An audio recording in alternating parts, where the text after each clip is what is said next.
Ça avait plutôt mal commencé, avec un Real Madrid qui s'est rapidement retrouvé à 10 contre 11 face à Pachuca, mais avec une efficacité tout simplement redoutable. Les Madrilènes sont parvenus à faire cette différence et se sont imposés 3 buts à 1 grâce à des buts de Bellingham, Güler et bien sûr Fede Valverde. Bien sûr, c'est vrai que je n'ai pas forcément trop paniqué une fois que le Real Madrid s'est retrouvé à 10 contre 11. D'ailleurs, c'est vrai que j'y reviendrai un peu plus tard sur ce monsieur-là, donc Raúl Asensio, notamment sur ma chaîne YouTube où il y a une vidéo beaucoup plus complète de ce débrief d'après-match qui nous attendra. Mais c'est vrai que Raúl Asensio, malheureusement, c'est la deuxième fois justement qu'il fait une erreur de jugement, donc une faute stupide qui était un peu évitable. Et bien évidemment, ça nous met dans une difficulté quand même qui était pas à négliger. Donc on se retrouve rapidement à 10 contre 11. Et c'est vrai que par rapport à cela, Raúl Asensio, il faudra faire attention à ça. J'en avais déjà parlé d'ailleurs sur la vidéo d'avant-match face à Pachuca, justement des erreurs de concentration du défenseur espagnol. Sinon, Thibaut Courtois, rien à dire.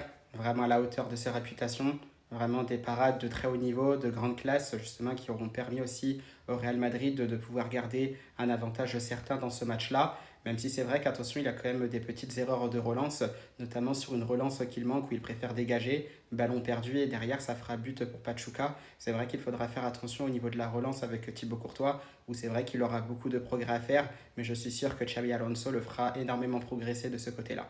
Et bien sûr, c'est vrai que le point positif pour moi, même si tout n'a pas été parfait, ce sont les 3 buts du Real Madrid qui ont été tout simplement très très jolis, où c'était des actions qui étaient bien élaborées, notamment sur le premier but de Jude Bellingham aussi, qui se sert de l'espace libre qui est laissé par Vinicius Junior pour s'y engouffrer justement, avec un Vinicius Junior qui attire justement l'un des défenseurs centraux, ce qui permet justement à Jude Bellingham de prendre cet espace libre et de se retrouver en face à face avec le gardien adverse, tout en revenant de deuxième ligne puisqu'il se projette justement, et derrière ça fera la différence, il finit cette action parfaitement comme il le faut. Et ça, c'est vrai que de ce côté-là, c'est un aperçu de ce qu'on aime dans ce que propose Jude Bellingham. Bien sûr aussi, très beau but d'Arda Güler, où ça part d'abord côté gauche et ça finit en passant par le côté droit. L'intelligence de jeu justement de Trent Alexander-Arnold pour mettre ce ballon en une touche de balle au ras du sol dans la surface de réparation. Superbe intelligence de jeu de Gonzalo Garcia qui joue en remise, et justement Güler aussi qui se projette, qui finit très très bien l'action. Ça aussi c'était super, et c'est vrai que ce sont des échantillons de ce qu'on aimerait voir pour la suite.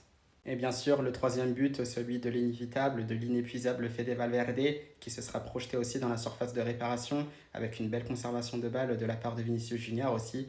Donc c'est vrai que c'était super. Le reste, bien sûr, j'en parlerai dans ma vidéo YouTube qui sera beaucoup plus longue sur ce débrief d'après-match. Donc si ça vous intéresse, ce Chavales, n'hésitez pas à vous abonner. En tout cas, très content pour le Real Madrid qui prend une option pour la qualification. À la Madrid!